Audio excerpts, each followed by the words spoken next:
Yo, everybody. Welcome to Off Panel, a weekly interview podcast about all things comics. I'm your host, David Harper, and this week's guest is the artist of comics like Super Dinosaur, Trees, and the upcoming Cemetery Beach at Image Comics. It's Jason Howard. Thanks for coming on, Jason. No problem, David. Thanks for having me.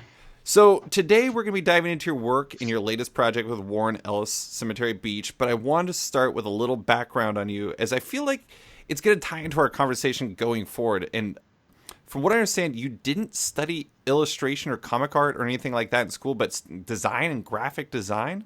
What exactly was your schooling in, and what made graphic design something of particular interest to you? Yeah, so I always wanted to, draw comics. Mm-hmm. But it's one of those things, probably like now that I have kids, I can imagine my parents were like, you want to do what? Like, and they're very supportive and were always buying me art books. So it wasn't a question of like, them saying, oh, you can't do that or you shouldn't try. But, it was very much like, that's great. You should totally go for it. But what if it doesn't happen? Like, what's your backup plan? Mm-hmm. Kind of. My mom especially was really like, big on, you should consider a backup plan. Like, what's that like? Like, what can you do art-wise that maybe will pay money, sort of as a parent trying not to be overbearing, but I think trying to, probably on the inside being like, you dummy, don't do that. But they're super supportive. And so when I was looking at schools and things, the actual community college near me had just switched over. This will date me a little bit, but it just switched over from using things like stat cameras to using fancy things like scanners and computers. Mm-hmm. And it was the first sort of school in the state to really focus on, using computers and design and that kind of stuff. And so I kind of was interested in that anyway. So I thought, well, comics is a thing I can, learn on my own. And I have been doing that. So I'll just continue to do comics on my own. And then I'll go to this, art program, focus on graphic design. And I still took some illustration classes while I was there and took life drawing and, had a couple illustration teachers. I would just take the classes for the fun of it, even though they didn't directly apply to my graphic design program. Mm-hmm. So when I got out of there, I had a associate's degree in graphic design. And then I was able to get a job as a graphic designer in the art department of a local company. So I was not completely poor all my life while, trying to get into comics. Mm-hmm. So there were times where I kind of felt like, I wish I hadn't have done that. I wish I would have focused on comics. I think I would have gotten better sooner. But then there were other times where I was like, well, I had a job and it paid the bills and I had insurance and, I got married and had kids and was able to do things like buy a house. And so, you make your sort of choices in life and then you've got your kind of, the upsides and downsides that go with that. And looking back, it was not a bad decision for me. Things worked out pretty well, but there were certainly times in the middle of sort of going to a day job that maybe I didn't love all the time, that I felt like I was not doing what I was supposed to be doing and kind of frustrated with my, place in life, I guess, a little bit. Sure. If that makes sense. No, totally. I will say, it sounds like it was nice that your parents weren't like, have you considered being an engineer or a doctor or something like that? You're like, at least they were like cool with you wanting to be like tangentially related to what you're doing. Because like, I feel that the reason why I think that design is going to come back up is I feel like your time studying that has like impacted your art in a positive way. Right. Yeah, it has. And, they did push me towards things that they, like I grew up on a farm. So the sort of knowledge of what jobs there were from my parents' point of view that related to art was kind of broad. Mm-hmm. So they saw really anything that used a pencil and paper as maybe related to what I was interested in. Sure.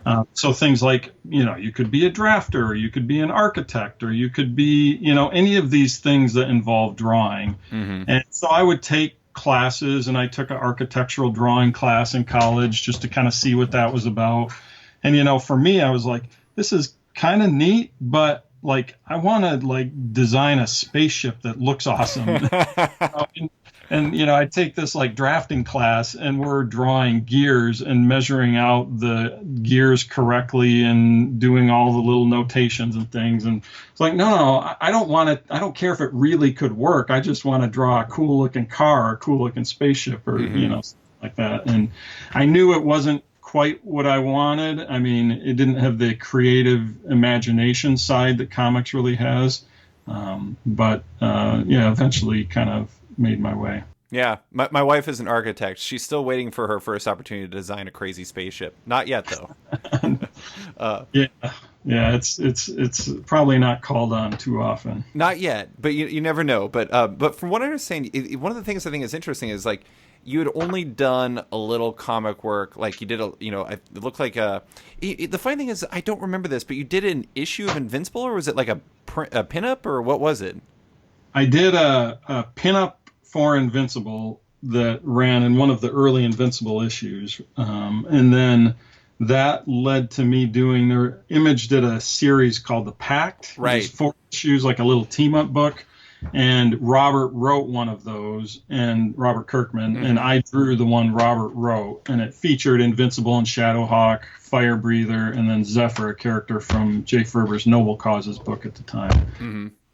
So I got to draw Invincible in that Pact issue, and then that sort of led to Robert and I realizing we liked all the same, or a lot of the same comic book artists, and had similar tastes, and kind of started talking about ideas, and that led into the Astounding Wolfman series that we did together after that. Yeah, it was just kind of interesting because like looking at your like there's like a comic, I don't know if you've ever seen it, but it's Comic Book DB, and it's got like a breakdown of what people have done, and you can reorder it chronologically. And yours was like you did something in 1998, and then you did something in like 2004, and then 2006, and it was just like there was like a few things here or there, but then all of a sudden you were doing like an ongoing series, and it was kind of astounding because I was like, wow, that was, I mean, not that you were just doing it because you're like, oh, this Robert Kirkman guy, he's going to make millions and become like this superstar guy. But it did work out. That's a pretty nice place to start, working with Robert and having this ongoing series in the Astounding Wolfman to kind of break in, like get your legs under you in.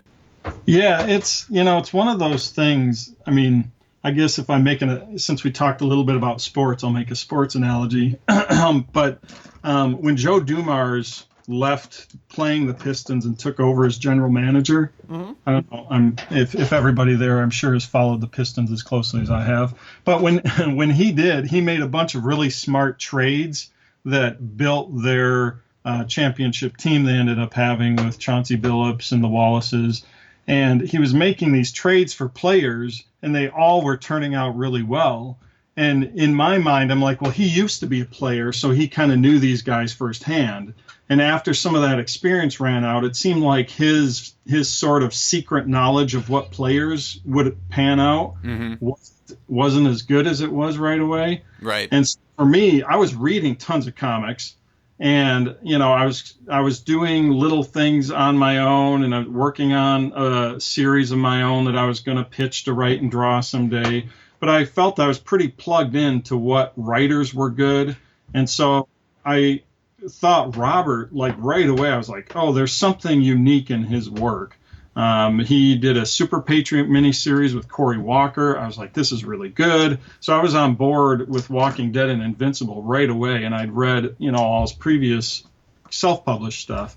So I felt like I had a little bit of an in, just, not having anything to lose, because at the time I had a day job, so I didn't need comics to pay the bills. Yeah.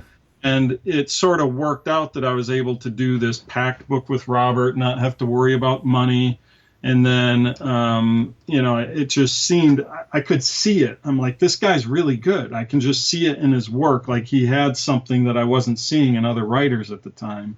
So it is kind of weird sometimes to think back and look at the success he's had and the success that Skybound has had.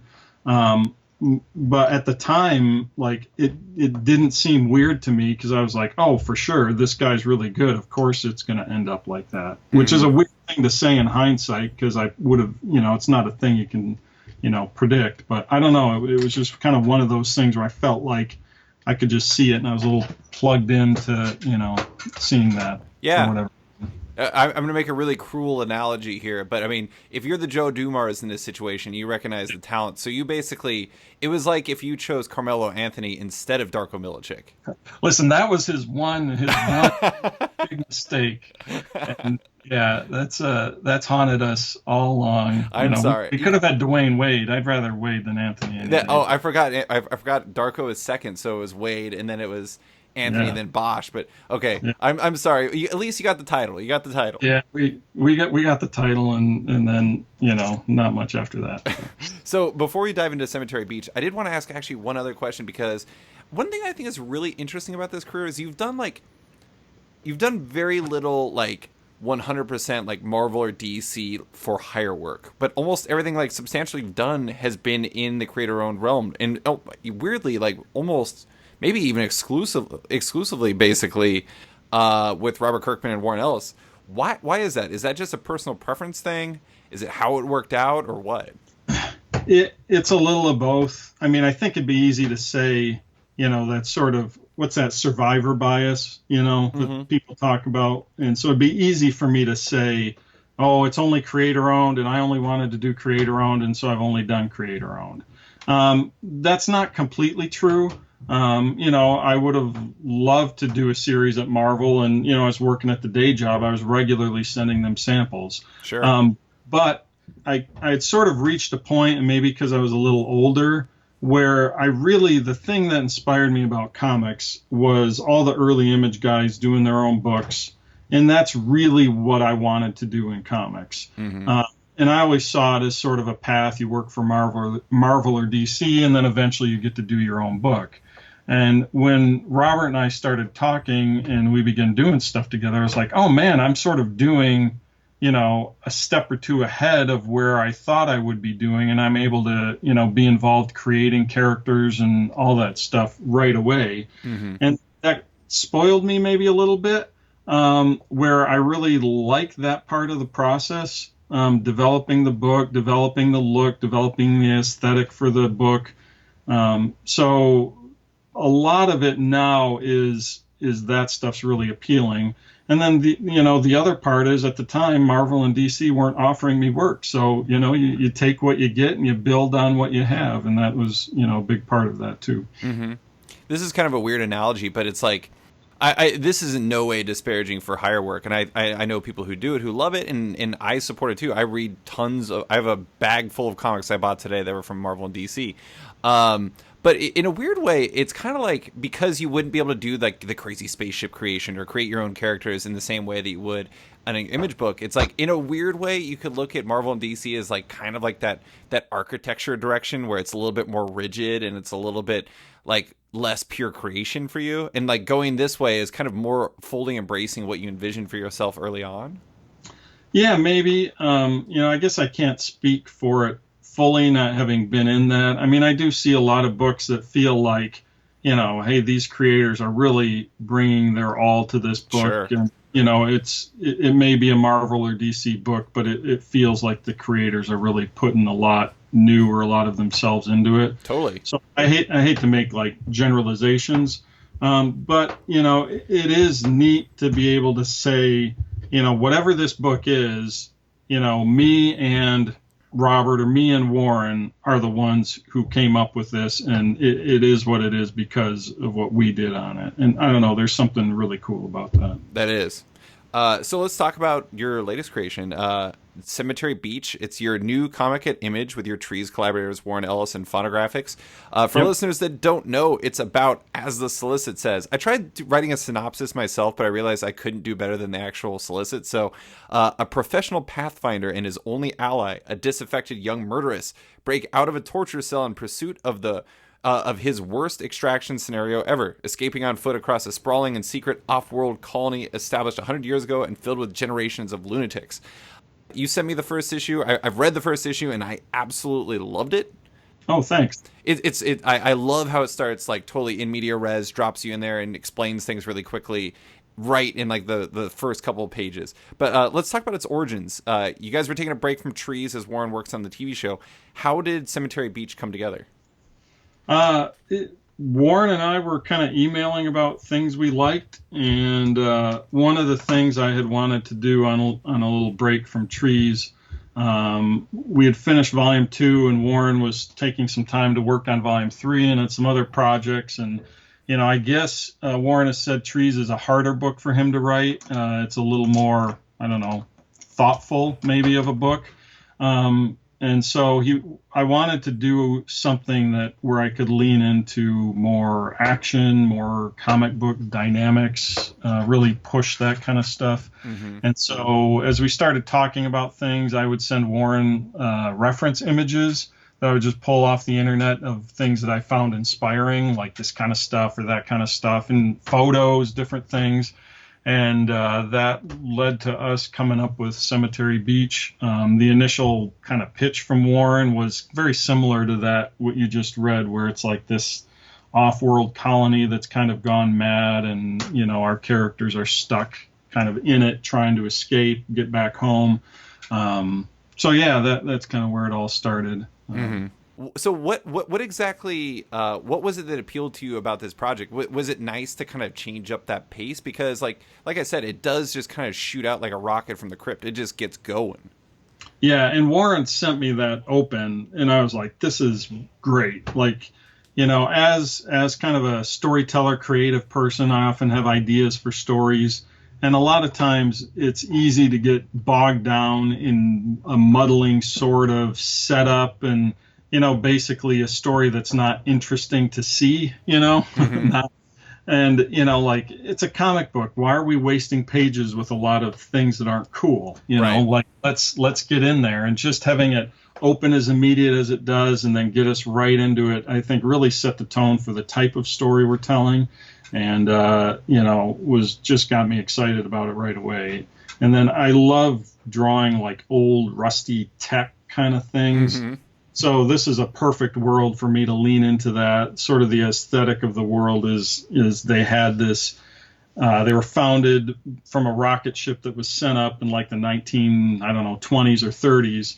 And so their world is sort of stuck a little bit in World War I, a little bit of World War II era technology, but with some sci-fi bent to things. You've got like flying ships, but they're more like flying, tanks, or flying, beach. What are those boats that would land on Right. the beach? Those lander boats that could like drive on land and water, So that kind of stuff where I could really dig into some of that feel and have some fun designing this rusty, kind of broken world full of lunatics, as Warren said. I remember what I was going to say. I was going to say that like one of the things I think is interesting about trees. I compared it once to. Did you ever see the Steven Soderbergh movie Contagion? The one about No, Yeah. I know what you're talking about, but I've never seen it. So it's a really interesting movie because it's kind of like it's like a disaster movie in a sort, in the sense that it's about like this global outbreak and how these people are trying to like solve the problem. But it's done in a very clinical way. So it's kind of like this action movie concept done in like a studious way, and that's kind of like the way Trees is. And like I feel like Cemetery Beach is an action movie done in an action movie sort of way. Yes, that's a great comparison between the two. I always tell people Trees is sort of the quiet, character-driven drama version of like that action movie, science fiction, alien invasion concept, And Cemetery Beach is we're not hiding it. It's very much an action movie. Mm-hmm. I have to ask. This is I know this can't be the central appeal, but was it an added benefit, like an added appeal for this to like just get announced and for Warren to show off that he's working on Trees, just so people would stop asking you when Trees was coming back? I don't know if he planned that or not, but it does at least give me. I'm like, all right, Warren has shown people that he's working on it, so when I get that question, I can say, it's being worked on, or at least we've got scripts written and it's waiting there ready to go. Mm-hmm. So I actually want to talk about like what you were talking about with the world building and everything, because one of the most interesting things about the book is it's kind of, I mean, like in some ways it's kind of like a what if story. Like Did you ever watch The Man in the High Castle or read The Man in the Yeah. High Castle? Yeah. Yeah, it's kind of like The Man in the High Castle in like a weird way, and it's like this alternate history of like what would have happened if this select group of people went to another planet and just like continued developing from there. Like one of my favorite little bits. I don't really feel like this is a spoiler, but like when Michael Blackburn, is that the Yep. main character? Yep. When he's Yep. like describing a phone to one of the people, and he's like, Yep. "You're shitting me. What are you talking about?" I thought that was a really nice touch because they're busily building these like space tanks and stuff like that. We got no time for phones. Phones don't people. Exactly. So when it came to developing this book, like what did you turn to help you build this world, and like how technology might have developed if this is the way the world had went? Yeah, I mean, Warren would suggest things in the script, and we had sort of talked about the direction as being very much like the vehicles looked like they were sort of taken from, the 1930s, and just given jet engines and different things to kind of, I guess the way their technology advances. I don't remember if it's in the first issue, but it sort of explained a little bit how some of their technology is a little more advanced in certain. So, but it's really, and this isn't in the story, but in my mind, like the people who settled the planet had like drawings and diagrams of stuff that existed. Mm-hmm. So when we got here, they could build jeeps and they could build tanks. And then their interest didn't lay in making better tanks. Their interest lay in making the tanks fly. I really looked at a lot of photos of World War I, battle vehicles, with World War II, German stuff, just a lot of different things, and then would sort of mishmash things together and put on weird jets and, fins and different things and try to have some fun with, that kind of mix of ideas. Like what's a sci-fi version of, that kind of era look like? Mm-hmm. So in that sense, it is kind of a alternate history feel, to the book. Yeah, it is kind of like an alternate version of, instead of like inventing new ways to be lazy, they invented new ways to do horrible damage to people. Like, oh, we don't have Netflix, but we have a space death tank. Right.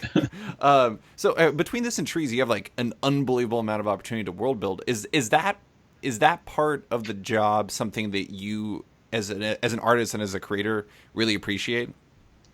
Yeah, I mean, I love that stuff in other people's books. I mean, a lot of the books that are go-to books for me are ones where they do that. Sometimes, stuff like Akira obviously was a big influence back when I first read that, and just the amount of space it takes up allows for so much world building in that. Mm-hmm.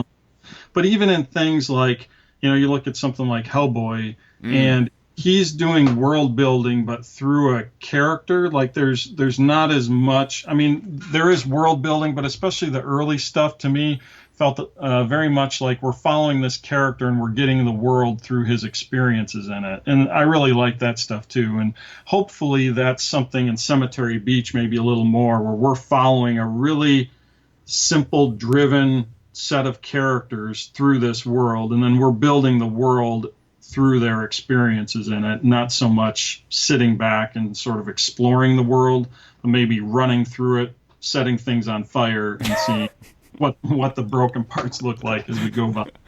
It's like the world's worst tourism video. Yeah, exactly. I read an interview with you where you said you described like the development process is basically just like you filling sketchbooks with ideas. Like what's that part of the process like? Is it just you like relentlessly throwing ideas down and seeing what sticks, or like only building on certain ideas that you kind of conceptualize beforehand, or what? Yeah, I mean, that's a good question. I spend a lot of time in sketchbooks. It kind of goes in spurts, I guess. Like there are times where I'm really heavy in production. I don't get the time that I would like, but I like to spend time. I had this habit I was doing, especially on trees for a while, where because I wasn't drawing like robots and things like that in trees, it was much more human based. I would spend 30, 40 minutes at the beginning of the day just drawing robots and soldiers and weird things, just to kind of get that out of my system. And so some of that stuff bled into Cemetery Beach when we were talking. I would send that over, became designs that I would use.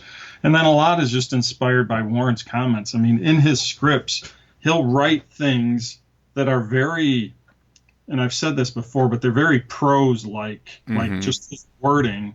But it's only for me. It's like a panel description. And I'm like, this panel description is beautiful in its language. Yet, I have to interpret that visually. And part of me feels a little bad for readers that, I'm like, it doesn't matter how good I interpret this. This language is so evocative that people are missing out on not getting this. So that's an ad for Warren's novels. But he certainly has that, in him to write in that way. And so sometimes it's just a matter of me being captured by the language of what he's describing and trying to find an interesting way to pull that off. Yeah. I read, you had said in an interview about how like those scripts have like a lot of internal insight into the cast and what they're thinking and motivated by. Is that kind of like what you're talking about?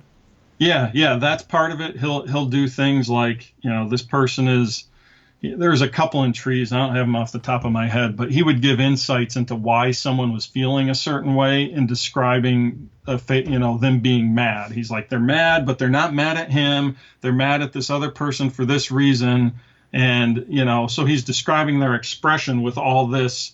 And so at some point I'm like, well, I can draw a mad face, I guess.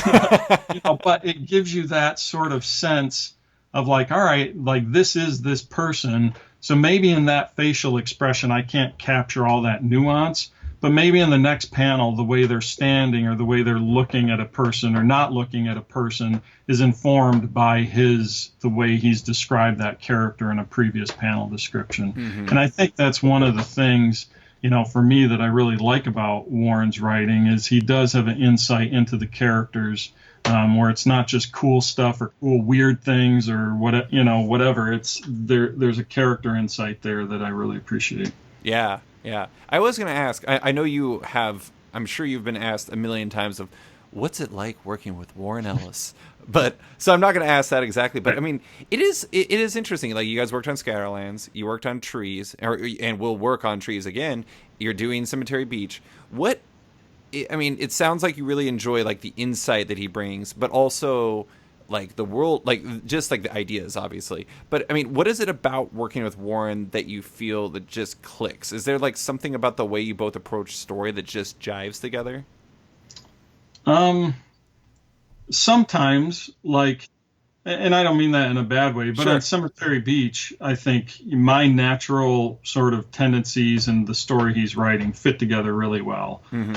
On Trees, it was more of a struggle for me to figure out like my natural instincts for designing a page or for doing a certain type of storytelling just didn't fit with the kind of story that Trees was. So for me, there was a lot of reinvention on Trees, and that wasn't a bad thing. I think it's good as an artist to be pushed outside of what your instincts might be and to try something new and different. So I felt like it was a good experience for me, and I was able to find solutions that I wouldn't have naturally leaned towards, but Warren, and the script pushed towards.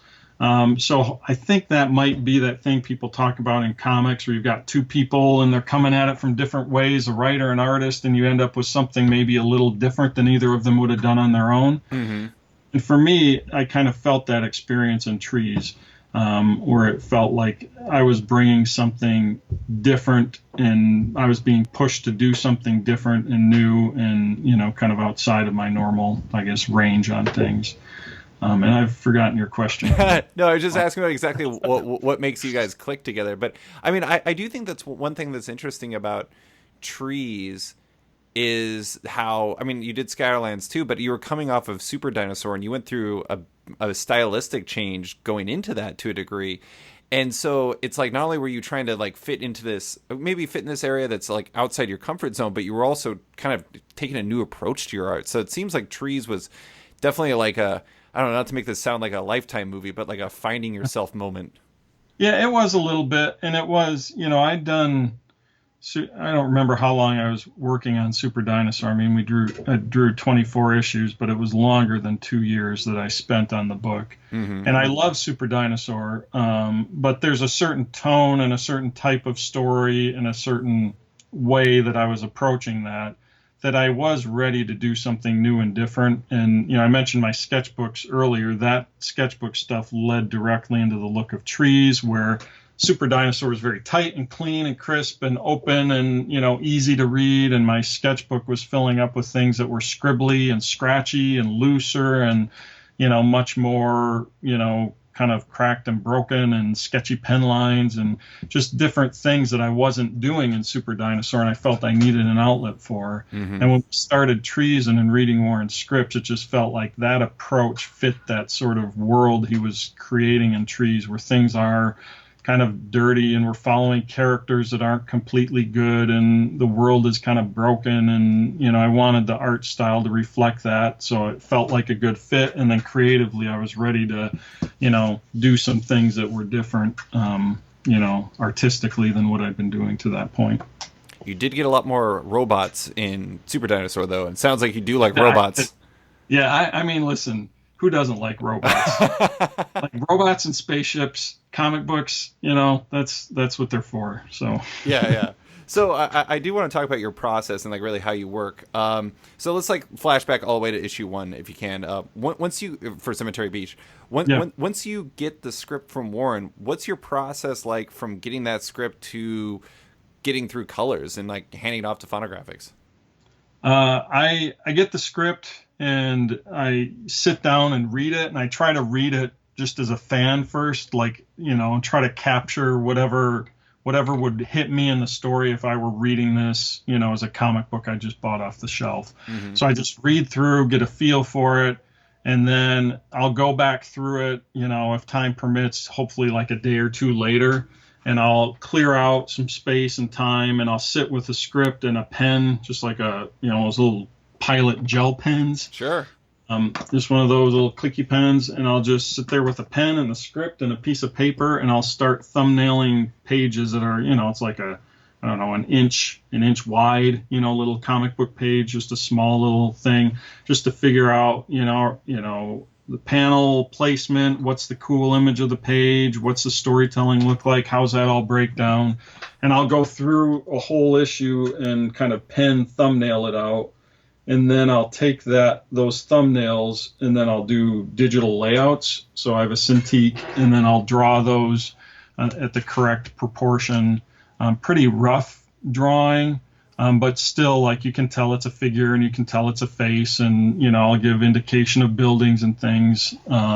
They're clear enough to read, but not pretty. And I'll go through the whole issue again, and sometimes there'll be pages that in the thumbnail stage I knew I didn't quite nail, or they should be an awesome page and it's just kind of bland. And so when I get to the layout, I try to plus the thumbnail. And so my whole process has been sort of built to this way to give me multiple chances to make the page what it's supposed to be, because I have all my good ideas on the same day. Sure. So that gives me that. So I go through and I lay out the whole issue digitally, and then I send those layouts off to Robert in that case, or Warren in Cemetery Beach's case.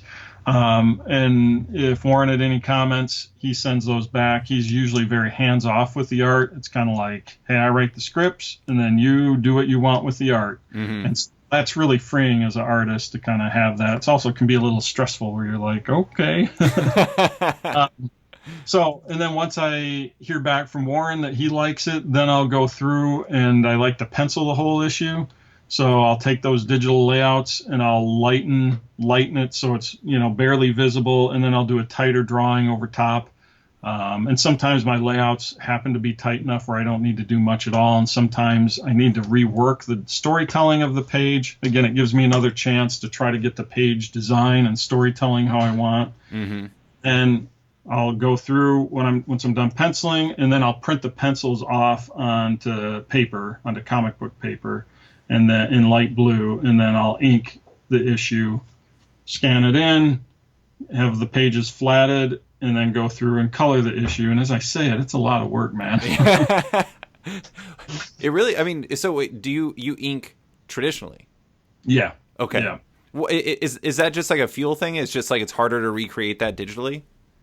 Yeah, I experimented. There's some test pages of Cemetery Beach that I did digitally, and the covers I'm doing digitally, the sort of flat graphic postery looking covers. Those are done digitally, and I had played around with pages that had that look and feel, but it was just taking too long. Like there's a simplicity to it, but there's a simplicity that if it's not done right, it just doesn't work. So I felt like I was creating all these design challenges that I wasn't able to hit at a fast enough pace. Mm-hmm. And so after doing a couple test pages, I did some test pages inking, and I'm using a little bit fatter inking tools than I was on trees. So it gives it a little heavier kind of look to match the story. I felt a little more. And yeah, I just liked the way it looked, and it worked a little faster. And so that's what I ended up with on Cemetery Beach, was traditional kind of inking on top of digital pencils. Do you think part of it comes from like, it's just like with traditional, you feel like you can trust your own ability to know when it's right or something, while with digital, it seems like maybe you don't have that totally figured out yet. Is that part of it? Maybe. I mean, I don't know if I always trust. I don't think, I shouldn't say this, but I don't think I'm a great inker. Like I always feel like when I pencil a page, I'm often like, oh, this is cool. When I ink it, I'm like, oh, what have I done? Yeah, what have I done? Like, this is not what it is. And every now and then there'll be a panel or page that I really think turned out how I wanted. But, so I don't know what it is. All I know is when I ink things digitally, it just seems to take longer than I want, which is weird. It should be faster. Like all the other stuff is faster digitally for me, but so far inking isn't. And maybe one day, I've been playing around with some digital inking styles that I think might work a little better for me, that I might do on a future project. But I don't know. It's fun to have that mix where I'm looking at the Cintiq for a couple weeks, and then now I'm looking at paper for a couple weeks. Yeah. And I'm at a different position in my studio. Like I still have all my traditional tools, and I feel like a real comic book artist, and I have originals that I can sell if I want to. And like That's nice. There's some fun. But if digital were faster, like markedly faster for me, it'd be hard for me not to do that, though. Sure. Just because it's like, if I could get an extra 2 pages, 3 pages done a week, it'd be hard not to do that. Yeah. Being able to resell the pages is nice, but at the same time, if it costs you a lot of time, then it would be not worth it. Yeah. So it sounds like you said that Warren's pretty hands off, but I think when we talked before that, like basically my understanding was that his scripts were, fairly rigid. Like he was pretty descriptive in what he wants. Is it more that like once it gets to like layouts and everything like that, he trusts you to figure it out, or is he pretty descriptive on that part too? It depends. The tree scripts were tighter and had more sort of description. I mean, he didn't often like specify exact shots, but he would sometimes, kind of give his thinking, and he's not domineering about this is the way it has to be, you must do it this way. Like it's very much like this is how I see it. Right. So I have what's in his head, and then now it's up to me as the artist to interpret that, and maybe I interpret it the same way, or maybe I take it a different way. Sure. With Beach, especially in some of the big action sequences, he's a little looser with the way he's writing it, especially as we got near the end of the series. And so it opened things up for me a little bit to kind of play with some of the pacing and how certain beats hit on different pages. And, we've worked together for a while now, so maybe there's a little more trust there too, as far as, him having seen what I do and how all that works. Yeah, I was actually kind of curious, like how different do you feel like your approach to layouts and storytelling is because of the pace of Cemetery Beach? Because like Trees, as much as I love Trees is certainly a much more ponderous book than Cemetery Beach. Yeah, it's a different, like, don't know how to say this.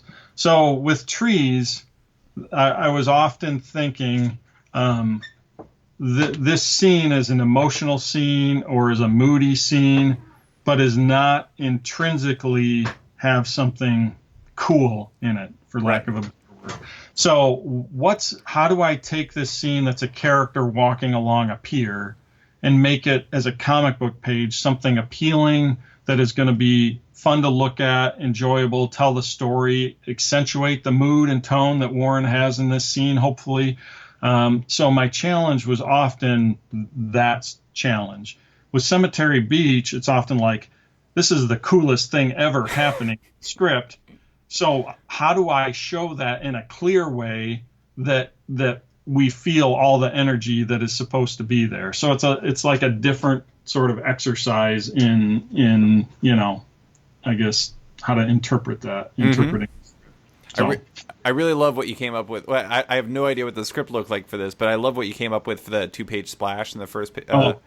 Thanks. Yeah, like that's so good, and it's just like I don't know. I really enjoy how you depict people running. I know it's a very specific thing to say, but it's just like the different styles for Michael and oh my god, I forgot the name of the Grace. woman. Grace, yeah. For the different styles for how they run was just like I don't know. It's like a weird little like quick brain thing on how these characters are different, and it's like stylistically it was a really nice touch. But that whole the splash page is fantastic.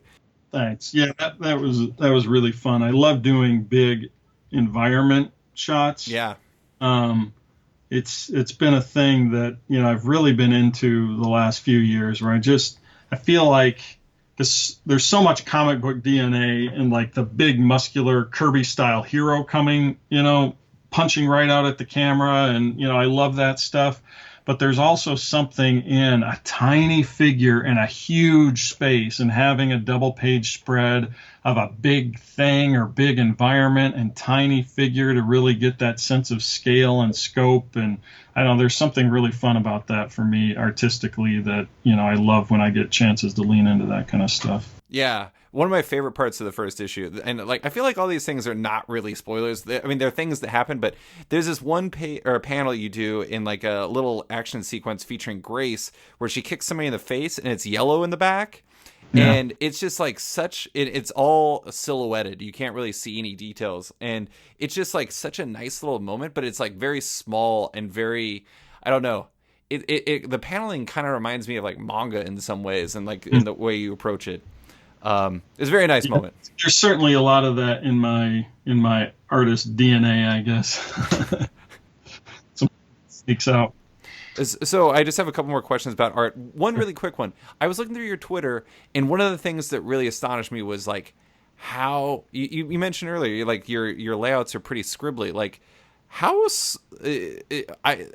I'm trying to find the right way to phrase this, but like some of the stuff you had on there was like so scribbly, and I couldn't really tell if that was what you were doing on the script or if that's what you're doing actually during the layout phase, because it's like, I don't know, for me, a layman, I wouldn't be able to interpret that, but it's like, it works for you, but it's just really interesting.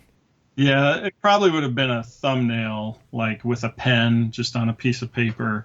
And it's really like they're more notes, like kind of a shorthand. Sure. Yeah, at this point, I've drawn a lot of figures and a lot of screaming faces and a lot of, different comic book things. So when I'm doing layouts, you kind of have your go-to shots to simply, quickly break a page down. And then that's what I try to get down in the thumbnails. And then when I bring it onto the computer, then I'm like, all right, this is a screaming face. It looks like every other screaming face I've drawn 100 times. Is there a way to make this feel a little unique or fit the situation a little better? Do I pull back? Do I zoom in? Do I try a different angle I haven't tried or that doesn't feel like something I've tried? So when I say I try to plus things at every stage, that thumbnail stage, I'm just trying to get something down on paper. And then I can, as I take it from there. Yep. Every pass, I try to just, bring that up a notch. And hopefully by the end, I've got pages that I'm somewhat happy with. Mm-hmm. Screen face is a good transition. I did want to mention how much I enjoy your character acting. Like, that's one of my favorite things about your art. And one of my favorite parts about the first issue is like the opening scene with the lead, Michael Blackburn. it's just so perfect. Like the expressiveness of the character and like some of the things he's doing, like when he's being astonished about the fact that the dude like rolls his own cigarettes, like all that Right. stuff just makes him. I feel like I understand the character much better through the mannerisms that you're giving him. I ask this question a lot, but it's one thing I've always really curious about is like, how do you manage to make characters expressive and lifelike without making them feel like cartoons? Is there a tricky balance there? Um, yes, I would say the balance is to lean into the cartoon side. Sure. For me, like I love expressive cartoony artists. Like my favorite artists hit that sort of zone where they have one hand in reality and one hand in cartooning. Yeah. I mean, Jason Pearson is one. I mean, he's a great example of that. His characters are super expressive and dynamic, but he understands certain things about a figure where it's still like you can tell he can draw a figure like nobody's business, and his environments and cars and all that stuff just look awesome. Mm-hmm. So there's a lot of guys like that, and that's the stuff I'm naturally sort of always been drawn to. And so I try to find that in my own work where, I try to push the shapes and cartooniness. And sometimes maybe I go too far, and sometimes I think I don't go far enough. But I feel like for getting expression and acting across, you really have to oversell it in comics because it ultimately is a dead thing. You're just looking at lines on paper. They're not really moving. They're not really acting.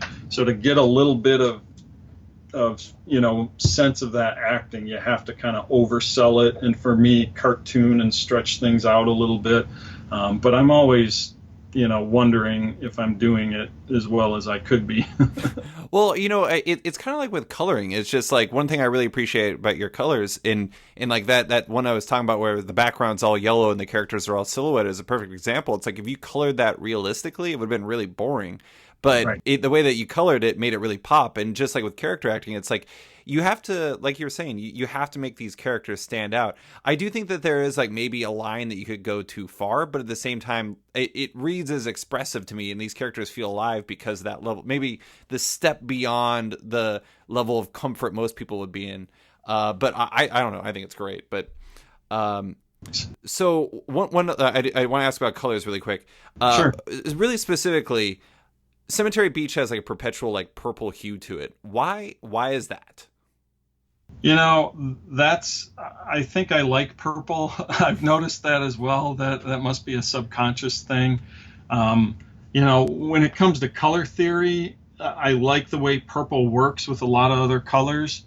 And when there's scenes that have orange and yellow, which I tend to use for fire and explosions, then a natural complement for that stuff is to put some purple in the dark areas and some purple in the shadows.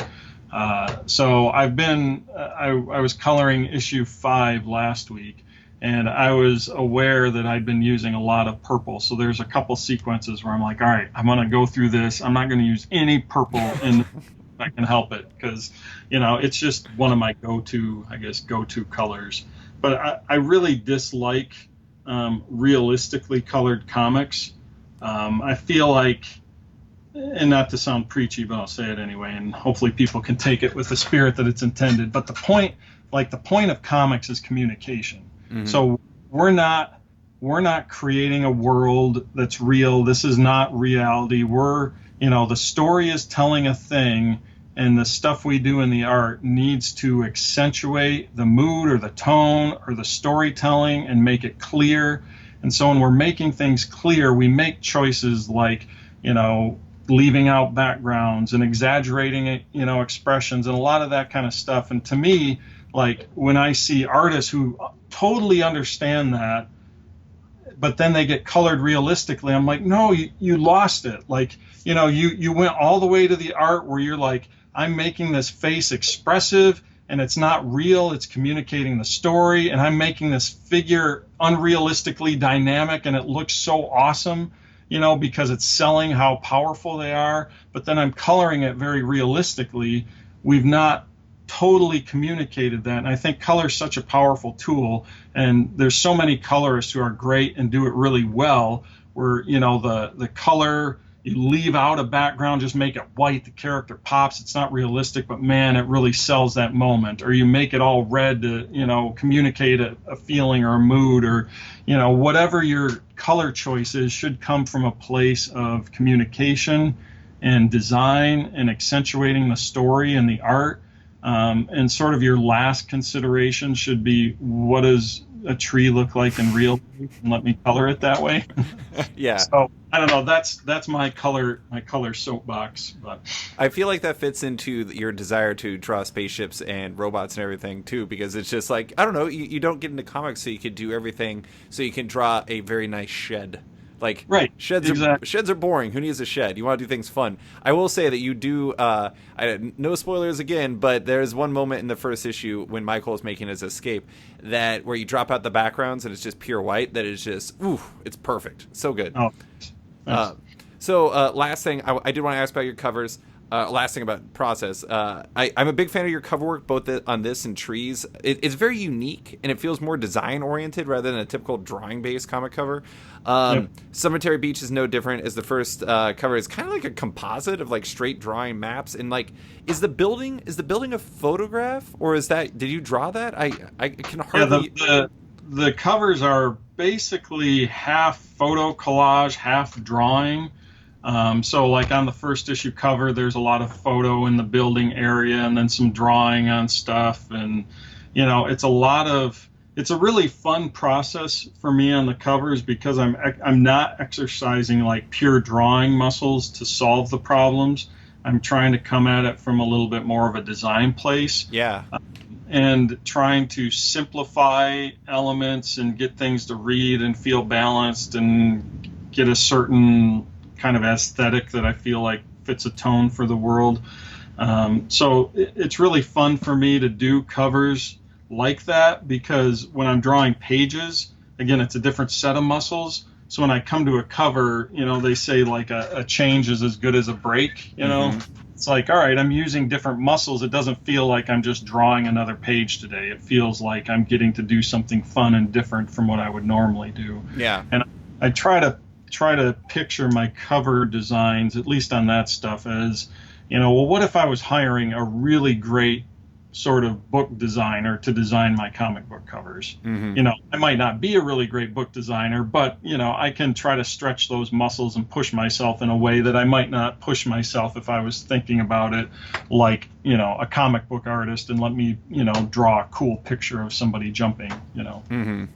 I have a lot of thoughts about covers in general, but one of the things that I think is important is you have to stand out when you're walking like on the comic book stands. Like if you're walking around and everything just looks the same, it's kind of boring. But it's like, a good example is I actually recently had a garage sale where I was selling a bunch of my old back issues, and my wife was looking through some of my comics, and she came across, thankfully she came across some Jonathan Hickman comics that she was like, oh, these are really cool looking. I'm like, how did those get in there? Get those out. But she looked at those, and those immediately stood out because they just look so different. I think it was Manhattan Projects. Yep. And like the fact that he approaches it from a design angle made those stand out so much from the rest of them for her. And that's one thing I really like. And I think it's cool that some of your design background really kind of comes into your cover work. Like on Trees, when I interviewed you before, I specifically asked about the cover with the upside down bowl on it, with like the black with the texture in the background and everything. Like that was a really beautiful cover, and it was way different than most. And I like seeing that design background come out on covers. Yeah, I feel like I have a couple of graphic design teachers who are probably really frustrated with me back in the day, because I'd always try to turn every design assignment into somehow comic book related, because I really wanted to just be doing comics, and I don't think they had a lot of patience for that. So I feel like now I'd be like, oh, I can show them these, and they might actually appreciate it design place, because it's not all big, posy, muscular dudes jumping around, And it is fun to like I said, to think about them as different things than pages. And, they serve a different purpose. Ultimately, they're to grab your attention. Right.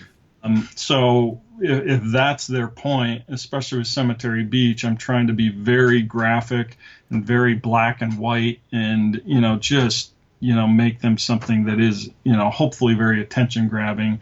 And when you mention like Hickman, I think he's a great designer, but I think one of the things that really helps his stuff work is because it is different. Mm-hmm. So when you have a rack of comic books walking into the store, if everything's coming from the same place, a similar aesthetic, they all start to feel and look the same. Right. And so it's nice that there are people who come at things differently. And, you know, I guess if everybody did designy covers, then the different thing to do would be to, you know, do big comic book characters and, you know, on your covers, or find some other thing that was different.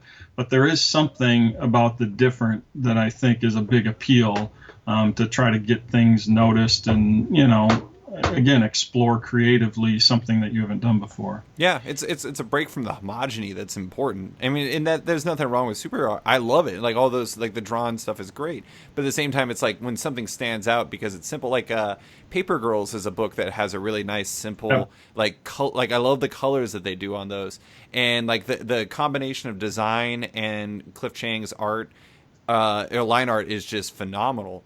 And like that's another book that just stands out to me. But I did want to ask, like, I know Phonographix has done design work on other books. Who designs Cemetery Beach? Like, is that you or is that him? It's mostly me. Okay. You know, Steven's great, and I did a pass at the Cemetery Beach logo, and then I've done logos, and done some, you know, comic book logos, and for books I've worked on and different things for Robert when Skybound was first starting. But I feel like I know enough about logo design to do something okay, but really I know enough to know that what I'm doing isn't great. Mm-hmm. So I kind of did something for Cemetery Beach that was kind of in the vein that I wanted, and it had the black box that's around it. And then when I sent it to Steven, he did a version of it inspired off mine, but really took my sort of half logo and turned it into the cool logo that we have. Mm-hmm. And then the rest of the cover element, again, Steven does some of the like trade dress placement. And then we're still working out like the back cover and inside back covers. We've done a similar thing there where I've done a pass at what I think the credits page and back cover should look like, all kind of fitting the aesthetic similar to the cover. And then I've sent that to Steven for him to, you know, kind of give his design eye, and we'll see, you know, where we end up on that stuff. So I like doing design stuff because that's a thing that I did for years that I don't get to do much anymore. But I also like it when people who are really good do stuff that make me look better. So, yeah, you know, Steven does that stuff. I think it's great. And, you know, his lettering on Cemetery Beach is great. And, you know, on trees, I thought it was astounding. He really did an amazing job there. Mm-hmm. I love the propaganda feel to the inside cover, or at least what is currently the inside cover. Yeah. Especially because it's like you have dissenters, and then there's a picture, like a very sketchy picture of Warren Ellis. And I'm like, that seems about right. That seems about right. Okay, so last question I want to ask about Cemetery Beach is it sounds like it's 7 issues, and it sounds like you're going to be mostly done maybe even done by the time the first issue arrives. Is that still looking like it'll be the case? Yeah, I'm drawing issue 7 right now, and I might not. I doubt I will be done coloring everything when issue 1 comes out, but we are certainly very, very far ahead of schedule as far as our release dates and stuff go. So if I'm not completely done with it, it will be soon after that I'll be completely done with issue 7. That's great. Well, I just want to close with a few kind of random questions about stuff you've been doing. I love Sea Bear and Grizzly Shark, so I wanted to ask about your collaboration with your pal Ryan Otley, which is one of the most random blasts of insanity you can find in comics. If you haven't read it and you want to read a comic about a sea bear and a grizzly shark with Jason telling one story and Ryan telling the other, you should definitely do that. Where did that come from? Was that just you and Ryan just like randomly suggesting titles or ideas at each other, basically? Yeah, you know, that whole project was some of the most fun I've had in comics, because a lot of times, you know, you'll have a dumb idea for things. You're like, oh, this would be an amazing comic. And it's not really amazing. It's just a dumb, silly idea. Right. Which, again, it's comics, so maybe dumb, silly ideas are the way to go. Mm-hmm. And that was one of those where we were sitting around in a hotel room I think maybe it was after a Heroes Con. It's been a little while now, but we take commissions during the day at a convention, and then in the evenings we'd end up sitting in a hotel room till 3 a.m. drawing the commissions to get them done for the next day. And so we were just kicking around ideas of things that would be, I don't know, scary. And somehow we had this idea about a shark in the woods. And again, this was before all the like Sharknado movies, and I was like, we really hit a cultural little thing here that we didn't know we had. And then well, if the shark's in the woods, what happened to the bear? Well, the bear's in the ocean eating fishermen. Well, what happened? Well, they got mixed up, and I don't remember who said that. Which one of us said they got mixed up? But once we had that little bit, yeah. like, that makes the whole thing right there, and we just thought it was really funny. And then Robert Kirkman came up to the room a little later, and we told him, and he's like, if you guys make that comic, I'm going to write the intro for it. So we made the comic, and he wrote the intro, and Image published it, and it was totally fun. We both did 24-hour comic book day that year. Yeah. Separately, he's in Utah, I'm in Michigan, but we both did it, and I did, I don't know, maybe not quite half of mine that night, and then he did a portion of his that night, so neither of them are true 24-hour comics, but a bulk of the sort of zany ideas came out because we were working on them all the way through the night. Yeah. Maybe some of that craziness to the title lent itself to the way they were executed, and it was super fun. And then Ryan, he finished his Grizzly Shark trilogy maybe last year, I don't remember, maybe 2 years ago for Image. Mm-hmm. And at the time, I had laid out and written the next issues of the Sea Bear trilogy, so we were going to put out both books at that same time. But the timing didn't work, and I was really busy with I don't remember what at the time, either finishing Trees or starting Cemetery Beach or something, and it just didn't work out. And so I will probably not go back to Sea Bear, unfortunately. But it was good while it lasted. Yeah, it was great. I loved it. It's always good to have fun in comics. That's an important thing for me. But speaking of, there's something. Sorry. No, go ahead. I was just going to say there's something about having an idea that's kind of silly, and then not feeling like it has to be serious, and just having the fun to draw and tell a story without having to worry about if it's, quote unquote good or not. That to me really speaks to a lot of the power of comics and a lot of the fun and kind of energy in comics. And I think it's great to do books like, I hope Cemetery Beach is a good book. I think Trees is a really good book. And, I work hard to make them good. And I know Warren's a good writer and he works hard. But there's also something about the immediacy of taking a silly thing and doing it. And we did those comics pretty quick. So I didn't spend a lot of time noodling on the pages. I just drew it and got it down, and we got it out, and people read it. And I don't know, there's something very kind of pure and creative about an approach where you're not, self-editing yourself to ask yourself, is this good? Is this worthy? What about all the great comics before? How's this going to measure up? Is this as good as so-and-so? Like, just letting all that stuff go and just having fun and making a cool comic. Mm-hmm. So I did, this is just a quick aside, but you mentioned how you guys were ahead of the kind of cultural landscape with Sharknado coming and everything like that. Right.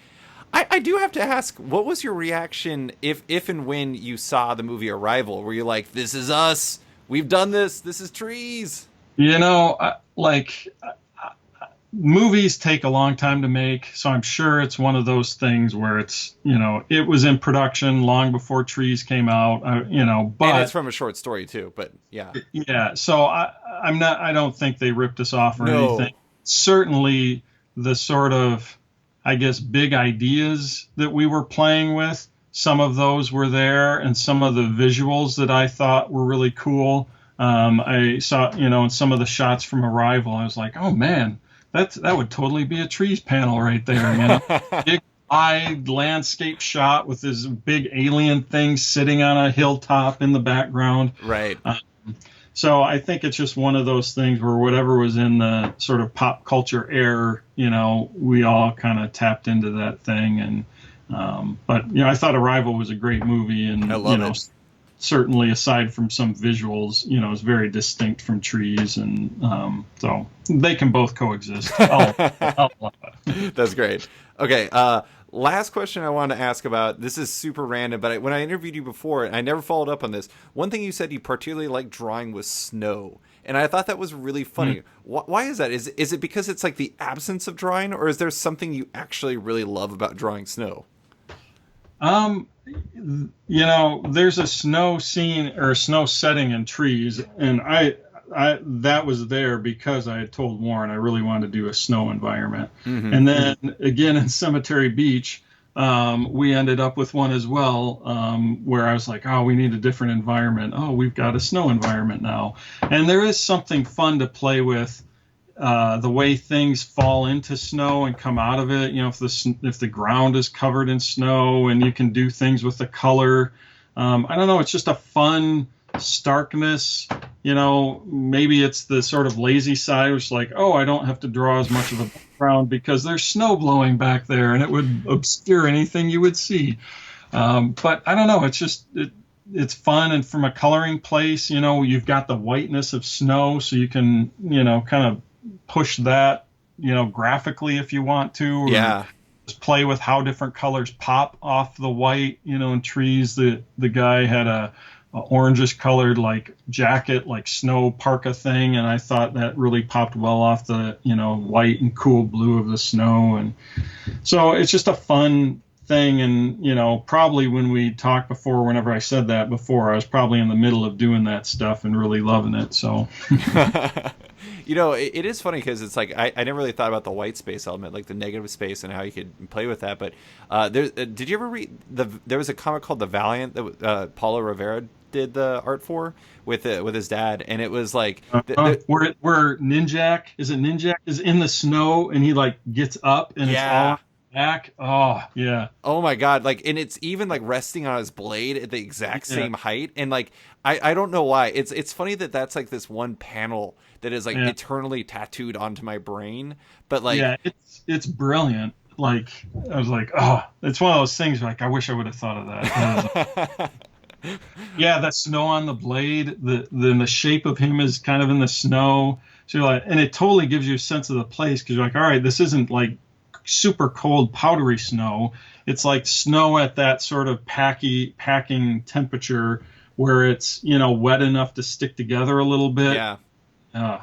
And the funny thing too is like you don't think about it as storytelling, but it speaks to how long he's been there. And it's like so cool. There's just like so many layers to what he did, so to speak. I mean, there's definitely layers of snow, but there's layers to like the thought process that goes into achieving that. I just like, I don't know. It's funny how like when I think of snow in comics, I just will immediately think of Ninjak and Paulo Rivera forever. Yeah, I might have to steal that. I had totally forgotten about that, but like you said, as soon as you mentioned it, it's totally in my head, that shot. Like I can picture that panel super clear. Yeah, that's great. Well, Jason, that is all I have for you. Thank you so much for coming on to talk comics and Joe Dumars and everything else. I'm looking forward to everybody reading Cemetery Beach.